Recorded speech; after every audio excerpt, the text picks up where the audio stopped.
नमस्कार साथियों, जीबी यथार्थ एकेडमी के डिजिटल प्लेटफॉर्म पर मैं आपका हार्दिक स्वागत और अभिनंदन करता हूं।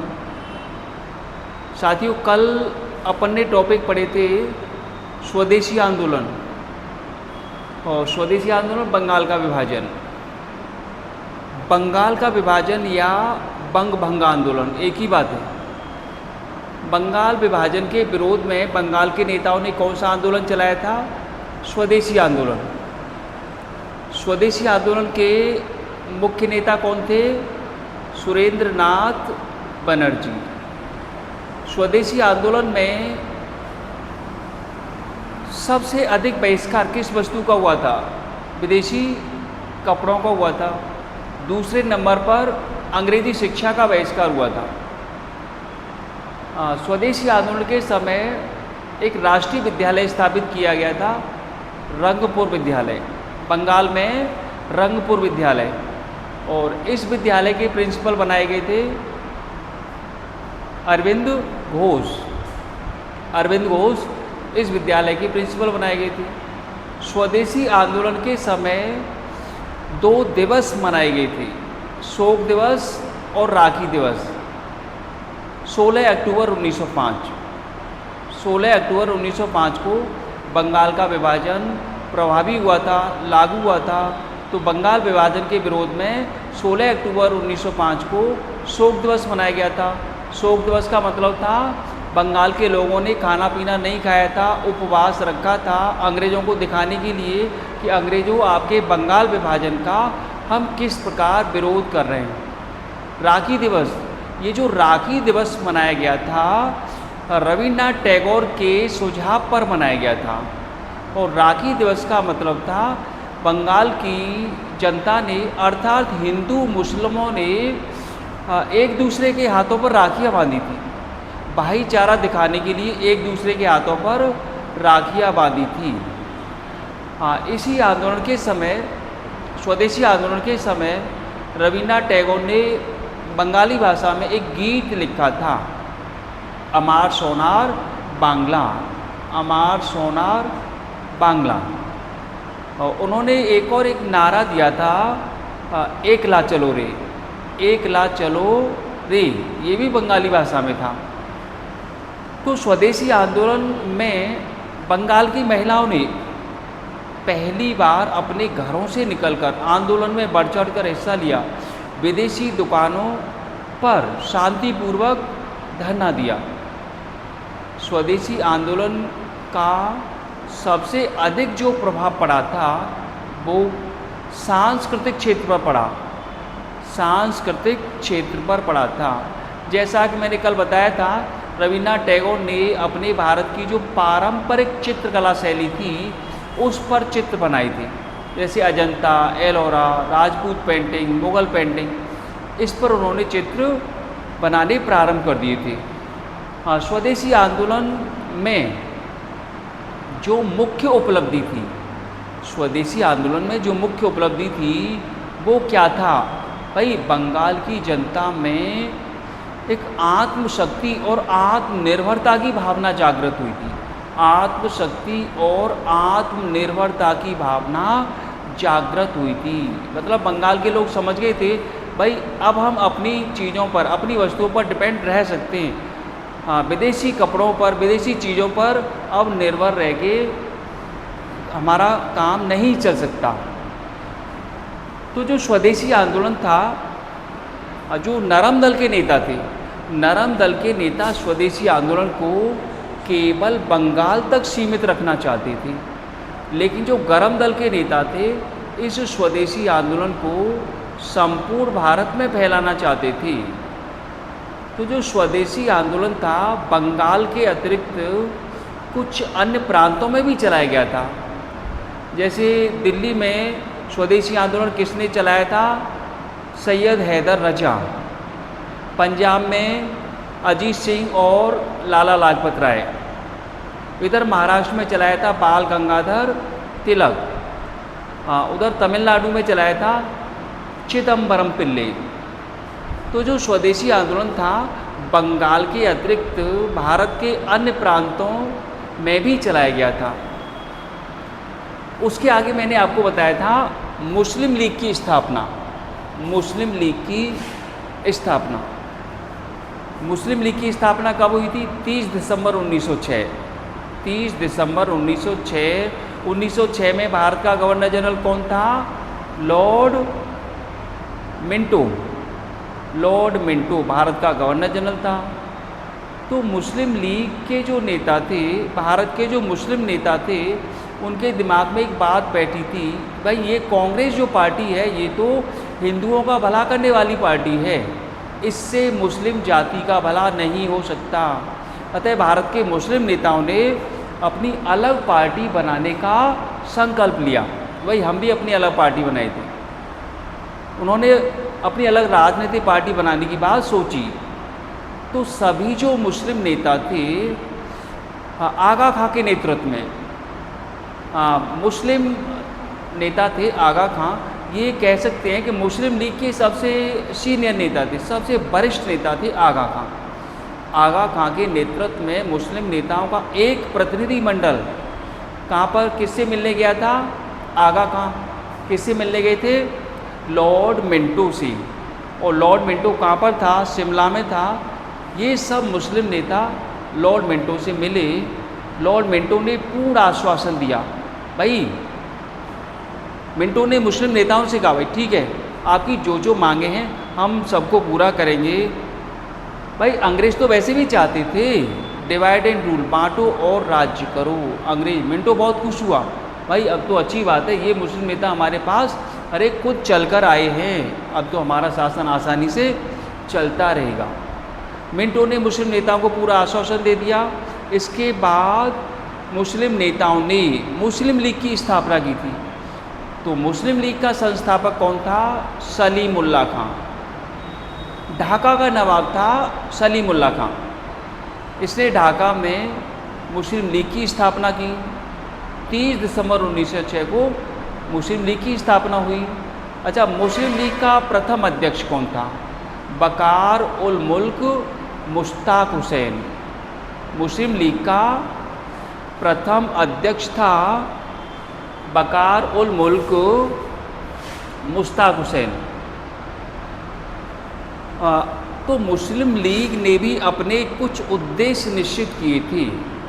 मुस्लिम लीग ने भी अपने कुछ उद्देश्य निश्चित किए थे। भाई भारत के जो मुस्लिम नेता थे वो तो केवल इतना चाहते थे, भाई कांग्रेस से मुस्लिम जनता का भला नहीं हो सकता। तो मुस्लिम नेताओं ने ब्रिटिश सरकार से मांग की। मुस्लिम लीग का प्रमुख उद्देश्य क्या था? भारत में मुसलमानों के राजनैतिक अधिकारों की सुरक्षा की जाए। नंबर 2 था ब्रिटिश सरकार के प्रति भारतीय मुस्लिम जनता में एक निष्ठा पैदा करना। भाई भारत के मुस्लिम जो नेता हैं, भारत की मुस्लिम जनता अंग्रेज़ों के प्रति सहानुभूति रखे, अंग्रेज़ों की नीतियों का समर्थन करे। आगे 3rd पॉइंट था इसमें, मुस्लिम लीग द्वारा कांग्रेस की नीतियों, कांग्रेस के आंदोलनों जैसे स्वदेशी बहिष्कार जितने भी थे उन सब का विरोध करना, उन सब का विरोध करना। और आगे था कि पृथक चुनाव प्रणाली, मतलब मुस्लिम नेता क्या चाहते थे? भाई हमें तो पृथक सांप्रदायिक आरक्षण चाहिए, पृथक सांप्रदायिक आरक्षण चाहिए। तो ये सब बातें थी मुस्लिम लीग की स्थापना में। तो मुस्लिम लीग का जो प्रमुख उद्देश्य था, जो मुख्य उद्देश्य था, भारत में मुसलमानों के राजनैतिक अधिकारों की सुरक्षा करना। अब इसके आगे है साथियों, मुस्लिम लीग की स्थापना के आगे वाला टॉपिक है कांग्रेस का सूरत अधिवेशन। कांग्रेस का सूरत अधिवेशन।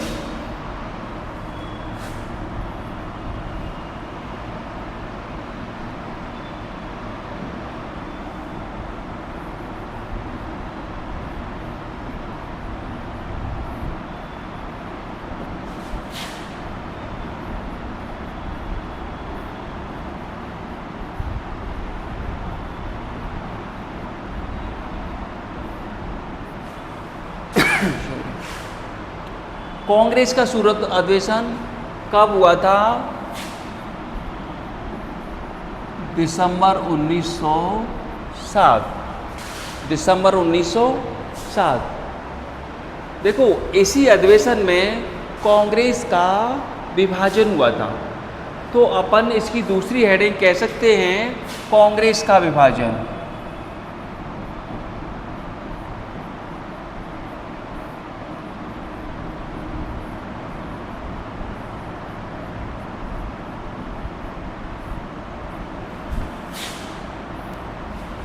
कांग्रेस का विभाजन। तो कांग्रेस का जो सूरत अधिवेशन हुआ था, इसी में कांग्रेस का विभाजन हुआ था। अर्थात कांग्रेस में जो गरम दल और नरम दल के जो नेता थे, दोनों अलग अलग हुए थे। नरम दल वाले नेताओं ने गरम दल वाले नेताओं को कांग्रेस से एक तरह से निष्कासित कर दिया था। तो यहाँ पर दोनों दल अलग अलग हो गए। तो ये था कांग्रेस का विभाजन। दिसंबर 1907 में हुआ था, सूरत में हुआ था। ये ताप्ती नदी के किनारे हुआ था ये जो अधिवेशन था। तो कांग्रेस का जो सूरत अधिवेशन हुआ था, कांग्रेस की स्थापना 1885 में हुई थी। कांग्रेस का अधिवेशन प्रतिवर्ष होता था, दिसंबर के महीने में होता था। प्रत्येक अधिवेशन में, प्रतिवर्ष वाले अधिवेशन में एक अध्यक्ष का चुनाव किया जाता था। अध्यक्ष का चुनाव किया जाता था। ये अध्यक्ष आगे आने वाले पूरे वर्ष कांग्रेस का अध्यक्ष रहता था। तो सूरत में जो अधिवेशन होने वाला था, सूरत से पहले यह अधिवेशन कौन से शहर में होना प्रस्तावित हुआ था? सूरत से पहले यह अधिवेशन कौन से शहर में होना प्रस्तावित हुआ था? नागपुर में।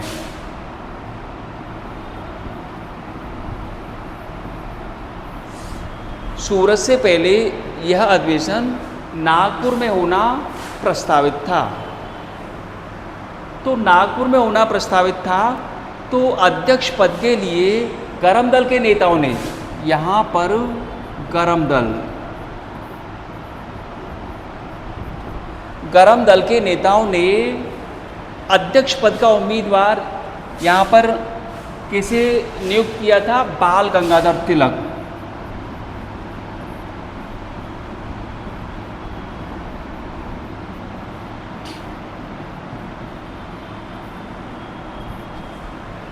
जब नागपुर में अधिवेशन हो रहा था, नागपुर में अधिवेशन होना निश्चित हुआ था, तो गरम दल के नेताओं ने कहा, भाई हमारी ओर से बाल गंगाधर तिलक चुनाव लड़ेंगे।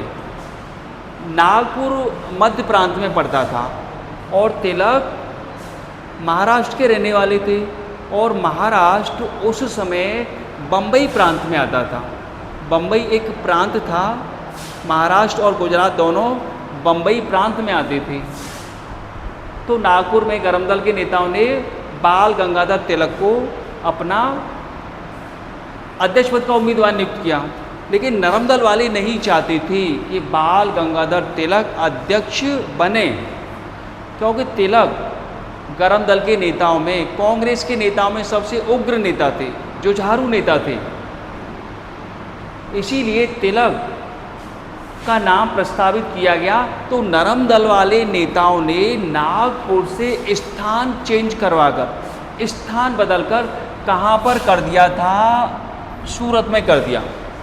नरम दल वाले नेताओं ने कहा, भाई यह अधिवेशन अब सूरत में होगा। तो सूरत में अधिवेशन हो रहा था, तो नरम दल के नेताओं ने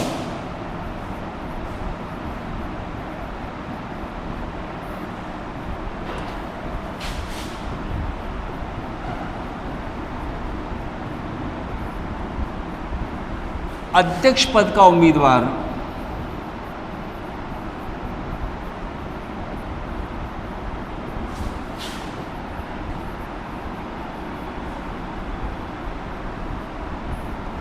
किसे नियुक्त किया था? जब सूरत में अधिवेशन होना प्रस्तावित हो गया फाइनल, तो नरम दल के नेताओं ने अध्यक्ष पद के उम्मीदवार के लिए किस नेता का नाम प्रस्तावित किया था? इन्होंने किया था रास बिहारी घोष।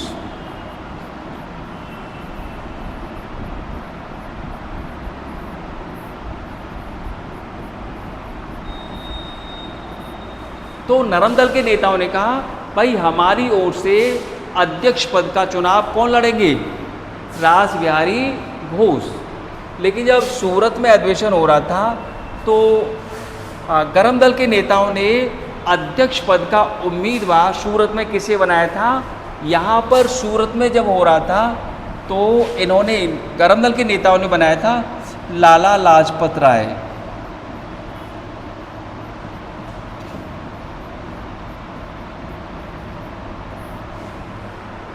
तो साथियों ध्यान रखना, जब नागपुर में अधिवेशन होना प्रस्तावित था तब गरम दल के नेताओं ने अध्यक्ष पद का उम्मीदवार किसे प्रस्तावित किया? बाल गंगाधर तिलक को।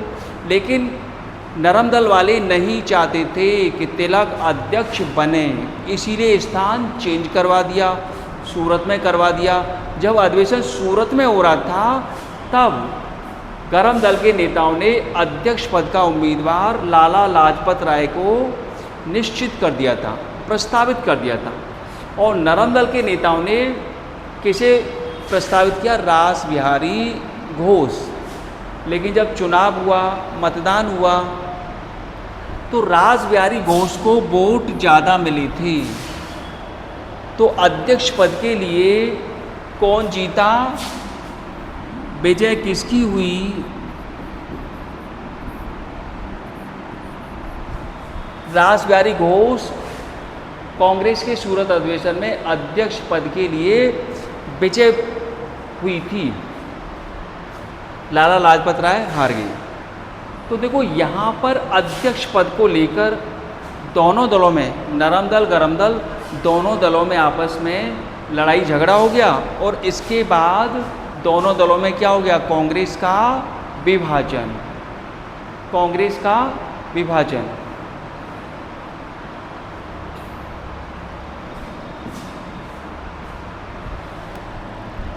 साथियों आगे वाला टॉपिक है 1909 का अधिनियम।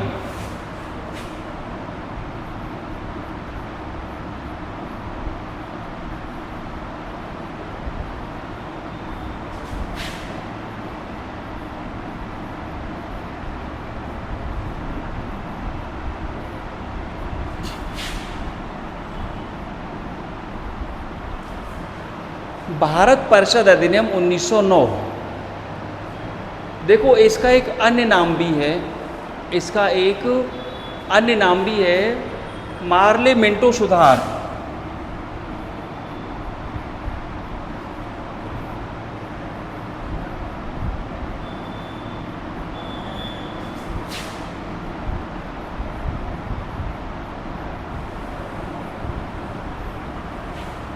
इसका एक और नाम है मार्ले मिंटो सुधार। देखो ये मार्ले और मिंटो दो व्यक्तियों के नाम हैं। यहाँ पर मिंटो कौन है? Governor general. कौन था? Lord Minto. लॉर्ड मिंटो द्वितीय। और यहाँ पर भारत सचिव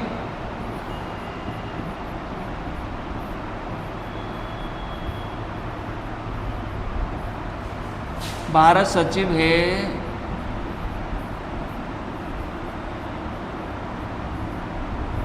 लॉर्ड मार्ले। लॉर्ड मार्ले कौन है? भारत सचिव। Lord Minto governor general. और लॉर्ड मिंटो का जो समय था 1906 से 1910 तक ये भारत का गवर्नर जनरल रहा था। तो जब बंगाल का विभाजन हुआ था तो बंगाल विभाजन का बंगाल की जनता ने, भारत की जनता ने बहुत ज़्यादा विरोध किया था, क्योंकि बंगाल उस समय राष्ट्रीय चेतना का सबसे बड़ा केंद्र था। बंगाल विभाजन का बहुत ज़्यादा विरोध हुआ। ब्रिटिश सरकार को मालूम हुआ कि भाई बंगाल विभाजन का बहुत ज़्यादा विरोध हो रहा है, तो ब्रिटिश सरकार ने एक कमेटी का गठन किया था। ब्रिटिश सरकार ने एक कमेटी का गठन किया था 1906 में।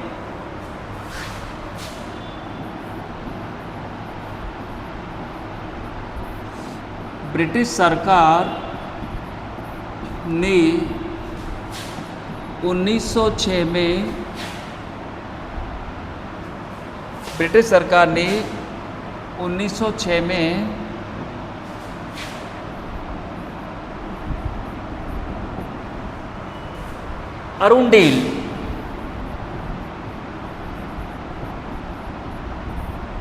अरुणडेल कमेटी का गठन किया था। 1906 में अरुणडेल कमेटी का गठन किया और इस कमेटी के सुझावों के आधार पर भारत परिषद अधिनियम 1909 बनाया गया था। मतलब अंग्रेज़ों ने सोचा, ब्रिटिश सरकार ने सोचा, भाई बंगाल विभाजन का बहुत ज़्यादा विरोध हो रहा है, भारत की जनता हमारे बहुत ज़्यादा विरोध में, कहीं ऐसा न हो कि बहुत बड़ा कोई आंदोलन शुरू हो जाए। इससे अच्छा है कि भारतीयों को भाई कुछ अधिकार तो दिए जाएं, भारतीयों को कुछ अधिकार तो दिए जाएं। तो इस कमेटी ने एक सुझाव तो ये दिया, भाई बंगाल विभाजन को रद्द किया जाए। अरुणडेल कमेटी ने क्या सुझाव दिया? बंगाल विभाजन को रद्द किया जाए। तो आगे अरुणडेल कमेटी के सुझावों के आधार पर 12 दिसंबर 1911 को बंगाल विभाजन को रद्द कर दिया था और इसी कमेटी के सुझावों के आधार पर भारत परिषद अधिनियम 1909 बनाया गया था। इसी का एक अन्य नाम था मार्ले मिंटो सुधार। गवर्नर जनरल और भारत सचिव के नाम पर है मार्ले मिंटो सुधार। तो इस भारत परिषद अधिनियम में कौन कौन से प्रस्ताव थे? ब्रिटिश सरकार ने भारतीयों के लिए कौन कौन से ऐसे प्रस्ताव दिए थे? इस अधिनियम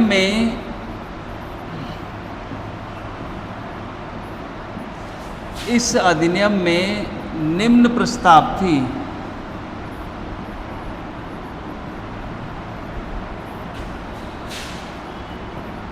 इस अधिनियम में निम्न प्रस्ताव थे। नंबर 1, भारतीयों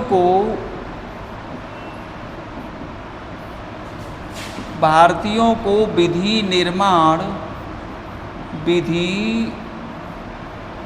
निर्माण एवं प्रशासन में भागीदारी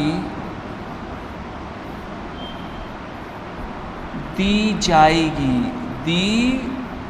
जाएगी। तो अंग्रेजों ने पहली बात क्या कही है? भाई भारतीयों को भी हम अपने मंत्रिपरिषद में, है ना, गवर्नर जनरल की परिषद में और केंद्रीय विधान परिषद में शामिल करेंगे, जिससे भारतीय भी अपनी बात कह सकें। नंबर इसमें दूसरी बात थी केंद्रीय बजट पर।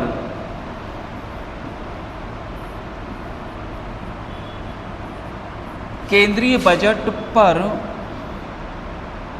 भारतीय सदस्य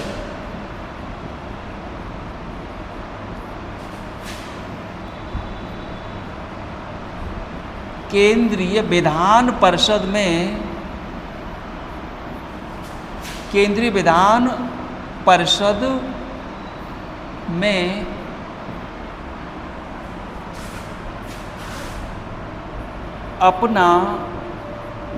अपने सुझाव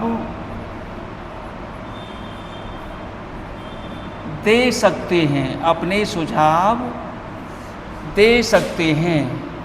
अर्थात भारतीय सदस्य बजट पर बोल सकते हैं, अपने सुझाव दे सकते हैं, लेकिन जो भारतीय सदस्य हैं केंद्रीय विधान परिषद में, जो भारतीय सदस्य हैं वो बजट पर बोल सकते हैं, अपने सुझाव दे सकते हैं, अपने प्रस्ताव रख सकते हैं, लेकिन जब बजट पर मतदान होगा अंत में तो वो बजट पर मतदान नहीं कर सकते।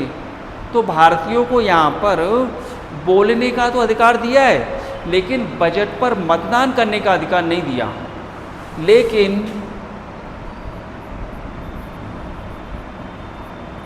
वे बजट पर मतदान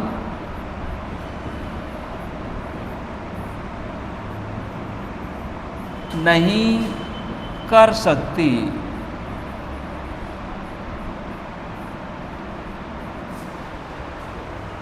तो साथियों देखो, केंद्रीय विधान परिषद में जो भारतीय सदस्य हैं वो केंद्रीय बजट पर अपने सुझाव दे सकते हैं, अपने प्रस्ताव दे सकते हैं, लेकिन बजट पर मतदान नहीं कर सकते। बजट पर मतदान नहीं कर सकते। इसमें तीसरा पॉइंट था, भारतीय मुस्लिम नेताओं को यह सुझाव दिया था, यह आश्वासन दिया था, भाई आप ने जब मिंटो से मिले थे मुस्लिम लीग की स्थापना के समय, मिंटो ने आपको जो आश्वासन दिया है वो अब पूरा किया जा रहा है, वो अब पूरा किया जा रहा है। तो भाई मुस्लिम नेता क्या चाहते थे, भाई हमें तो पृथक सांप्रदायिक आरक्षण चाहिए, हमारे लिए भारत में पृथक सांप्रदायिक निर्वाचन क्षेत्र बनाए जाएं, भारत में पृथक सांप्रदायिक निर्वाचन क्षेत्र बनाए जाएं।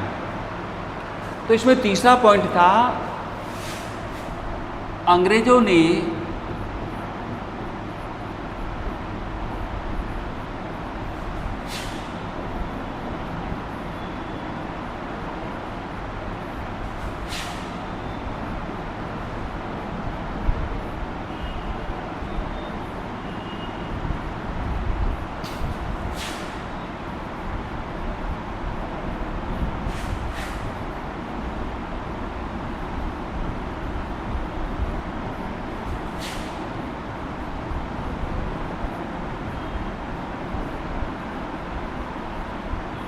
पृथक सांप्रदायिक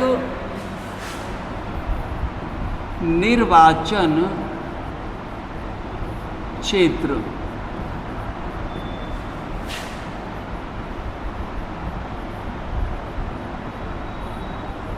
स्थापित किए। पृथक सांप्रदायिक निर्वाचन क्षेत्र, या अपन कह सकते हैं पृथक सांप्रदायिक निर्वाचन मंडल, पृथक सांप्रदायिक निर्वाचन क्षेत्र या पृथक सांप्रदायिक निर्वाचन मंडल स्थापित किए थे।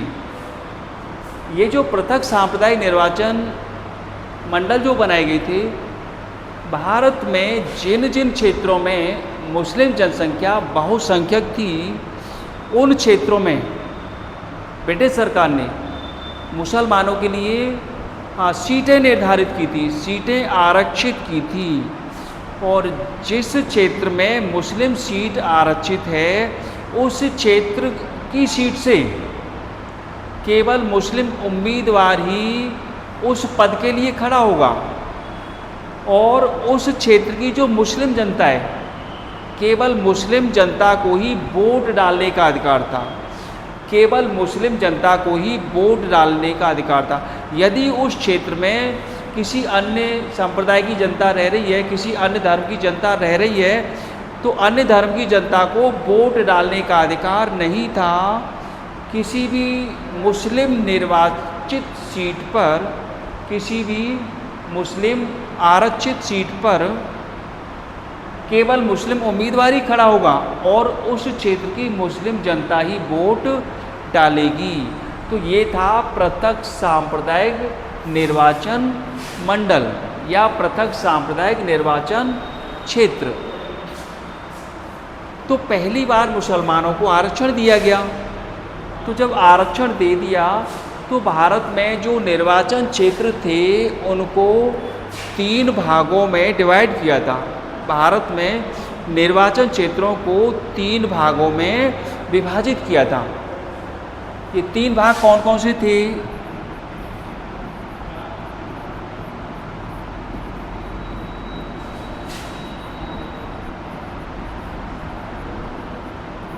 भारत में निर्वाचन क्षेत्रों को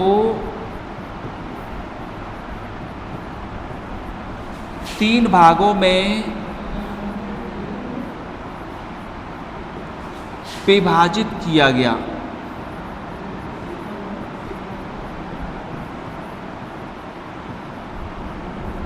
विभाजित किया गया। भाई अब मुसलमानों को आरक्षण दे दिया ना, मुसलमानों के लिए पृथक सांप्रदायिक मंडल बना दिए, तो निर्वाचन जो क्षेत्र थे उनको 3 भागों में डिवाइड कर दिया। अब ये 3 भाग कौन कौन से थे? नंबर पहला था इसमें सामान्य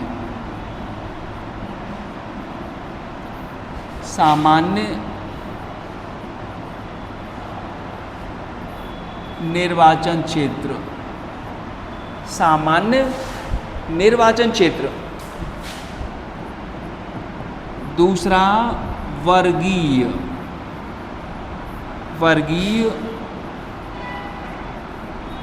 निर्वाचन क्षेत्र। वर्गीय जो निर्वाचन क्षेत्र थे वो किसके लिए बनाए गए थे? ये विशेष रूप से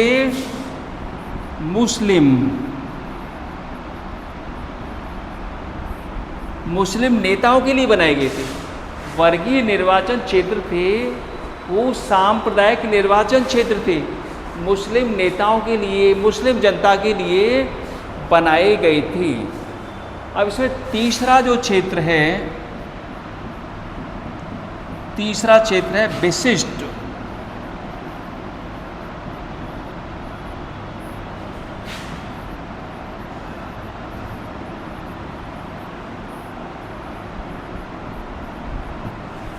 विशिष्ट निर्वाचन क्षेत्र। विशिष्ट निर्वाचन क्षेत्रों किसके लिए बनाए गए थे? जैसे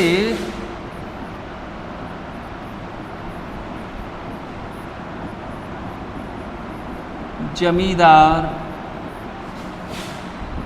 व्यापारी, ऐसे लोगों के लिए विशिष्ट निर्वाचन क्षेत्र बनाए गए थे। तो निर्वाचन क्षेत्रों को 3 भागों में डिवाइड कर दिया, सामान्य, वर्गीय और विशिष्ट निर्वाचन क्षेत्र। अब इसमें नंबर 5 वाला पॉइंट है, जो केंद्रीय विधान परिषद थी, केंद्रीय विधान परिषद में सदस्यों की संख्या बढ़ाई गई थी।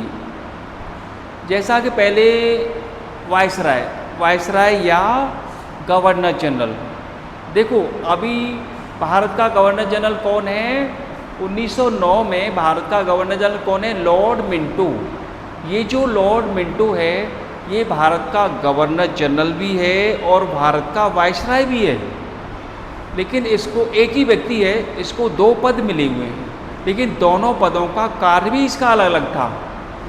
जैसे गवर्नर जनरल के नाम से ये ब्रिटिश भारत के प्रशासन को कंट्रोल करता था और वायसराय के नाम से ये देशी रियासतों के प्रशासन पर कंट्रोल करता था।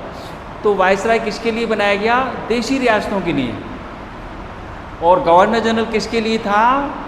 ब्रिटिश भारत के प्रांतों के लिए था। तो वायसराय की जो परिषद होती थी उसमें अभी 9 सदस्य थे। 1909 तक की बात करें तो 9 सदस्य थे। वायसराय और उसकी जो परिषद थी इसी को कहा जाता था भारत सरकार। लेकिन इसमें अभी इसकी संख्या बढ़ा दी गई, परिषद में सदस्यों की संख्या बढ़ा दी गई। जैसे वर्तमान में अगर भारत सरकार किसे कहा जाता है? जैसे प्रधानमंत्री नरेंद्र मोदी और उसकी मंत्रिपरिषद, इसे कहा जाता है भारत सरकार। आपको मालूम है मंत्रिपरिषद में 3 प्रकार के मंत्री हैं वर्तमान में, कैबिनेट मंत्री, राज्य मंत्री और उप मंत्री। लेकिन ये जो वायसराय की जो परिषद थी उसमें सदस्यों की संख्या बढ़ाई गई। जैसे 9 सदस्य थे, इसमें प्लस 60 सदस्य और बढ़ा दिए गए। तो अब जो केंद्रीय विधान परिषद थी उसमें सदस्यों की कुल संख्या कितनी हो गई? 69। तो केंद्रीय विधान परिषद में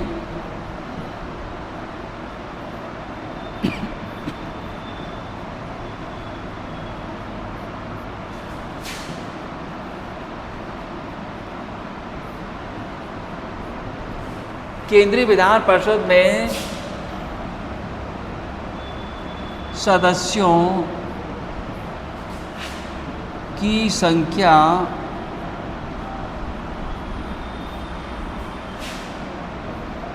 60 + 9 = 69। 9 तो वायसराय की परिषद वाले सदस्य हैं, 60 और बढ़ाए गए हैं। टोटल केंद्रीय विधान परिषद में टोटल सदस्य कितने हो गए? 69। तो केंद्रीय विधान परिषद में सदस्यों की संख्या 69 कर दी गई।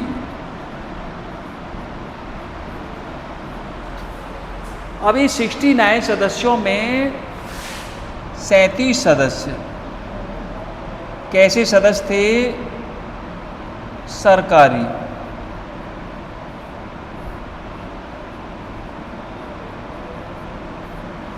तथा 32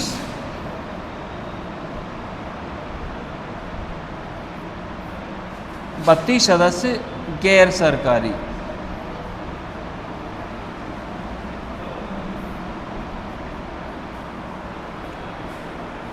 तो टोटल सदस्य कितने हैं? 69। 69 सदस्यों में 37 कैसे हैं? सरकारी सदस्य, और 32 कैसे हैं? गैर सरकारी। अर्थात 37 हैं निर्वाचित और 32 कैसे हैं? मनोनीत। इसमें आगे एक और बहुत ही महत्वपूर्ण पॉइंट है, नंबर 6। नंबर 6 बहुत ही महत्वपूर्ण पॉइंट है। जैसा कि देखो, बंगाल का विभाजन हुआ, बंगाल की जनता ने बहुत ज़्यादा विरोध किया था, तो ब्रिटिश सरकार ने, अंग्रेज़ों ने सोचा भाई ऐसा करें, अब हम कुछ भारतीयों को भी वायसराय की परिषद में शामिल करना प्रारंभ कर दें, जिससे भारतीय लोगों को, भारतीय जनता को भी कुछ संतुष्टि हो, भाई हमारे भारत के लोग भी ब्रिटिश सरकार में शामिल हैं, गवर्नर जनरल की परिषद में शामिल हैं। और जो भारत के बड़े बड़े विद्वान वायसराय की परिषद में शामिल होंगे तो वो अपने प्रस्ताव रख सकते हैं। बहुत ही अच्छा क्वेश्चन है कि पहली बार वायसराय की परिषद में एक भारतीय सदस्य को शामिल किया गया था, और वो जो भारतीय सदस्य शामिल किया था उसे कानून मंत्री बनाया गया था, विधि मंत्री बनाया गया था, विधि सदस्य बनाया गया था। हाँ, पहले भारतीय सदस्य कौन थे जो गवर्नर जनरल की परिषद में या वायसराय की परिषद में शामिल हुए थे, कानून मंत्री बने थे, विधि मंत्री बने थे? सत्येंद्र प्रसाद सिन्हा, SP सिन्हा पहले भारतीय थे जो वायसराय की परिषद में विधि मंत्री, कानून मंत्री बने थे। तो नंबर 6, वायसराय की परिषद में पहली बार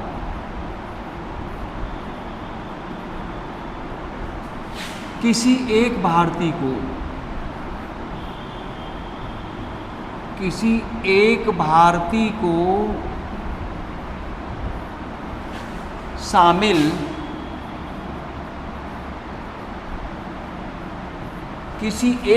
को शामिल किया गया था।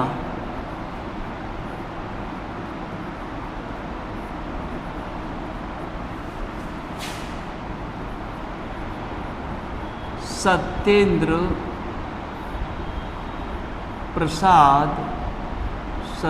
प्रसाद सिन्हा प्रथम भारतीय थे।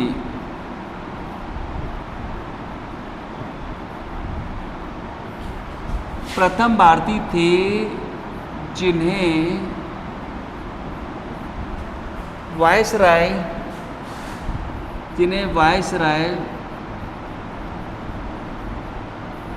की परिषद में विधि मंत्री, विधि सदस्य विधि सदस्य या अपन कह सकते हैं कानून मंत्री बनाया गया। तो साथियों बहुत ही मोस्ट क्वेश्चन है, सत्येंद्र प्रसाद सिन्हा, SP सिन्हा पहले भारतीय थे जिन्हें वायसराय की परिषद में विधि सदस्य या कानून मंत्री बनाया गया था। तो साथियों देखो, अंग्रेजों ने, ब्रिटिश सरकार ने मुसलमानों को जो आरक्षण दिया है, यहाँ पर ब्रिटिश सरकार ने भारत में क्वेश्चन आ चुका है भाई, ब्रिटिश सरकार ने, अंग्रेजों ने भारत में विभाजन के बीज किस वर्ष बोए, किस घटना से बोए, अपने किस प्रस्ताव से बोए। तो 1909 के अधिनियम द्वारा अंग्रेजों ने भारत के विभाजन के बीज बो दिए।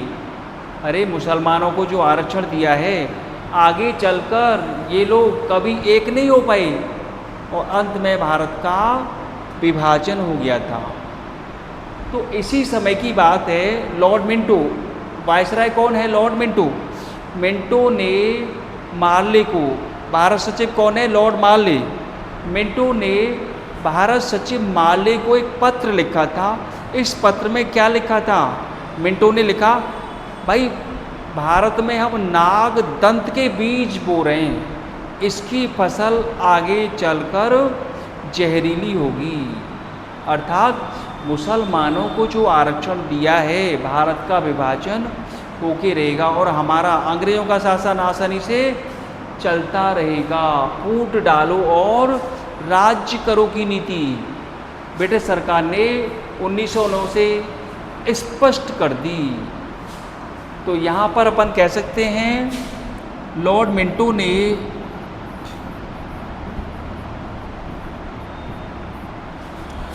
मिंटो ने मार्ले को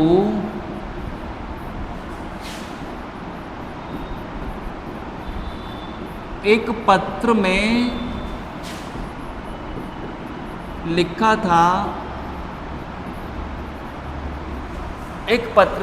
था कि भारत में हम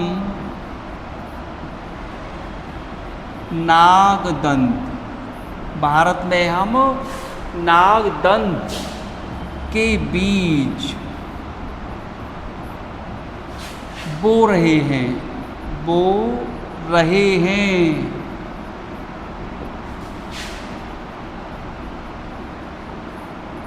इसकी फसल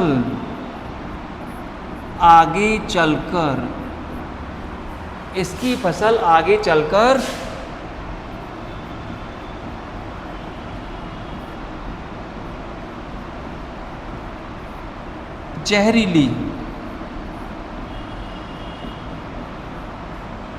जहरीली होगी। अर्थात अंग्रेजों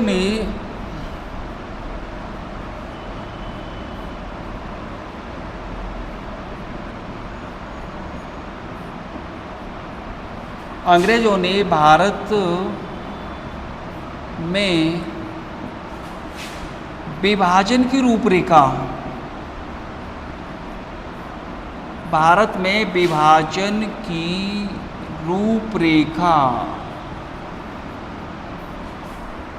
विभाजन की रूपरेखा 1909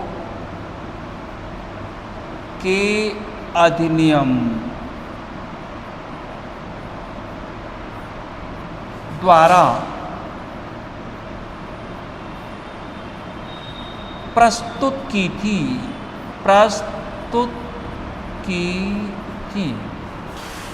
बहुत अच्छा क्वेश्चन है। मिंटो ने मार्ले को पत्र लिखा है, भाई हम तो भारत में नागदंत के बीज बो रहे हैं और इसकी फसल आगे चलकर कैसी होगी? जहरीली होगी।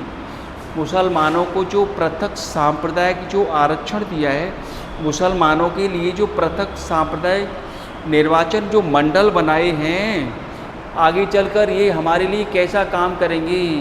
भारत के मुस्लिम अंग्रेज़ों की तरफ मिलकर रहेंगे। और अंग्रेज़ क्या चाहते हैं भाई, हिंदू लोग कमज़ोर पड़ जाएं, कांग्रेस के आंदोलन कमज़ोर पड़ जाएं, हमारा शासन, अंग्रेज़ों का शासन आसानी से चलता रहे। लेकिन अंत में जो आरक्षण दिया है, आगे चलकर इसका परिणाम क्या हुआ, भारत का विभाजन होके रहा।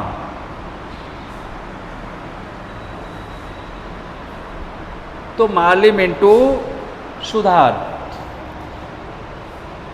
तो साथियों, टॉपिक पूरा हुआ।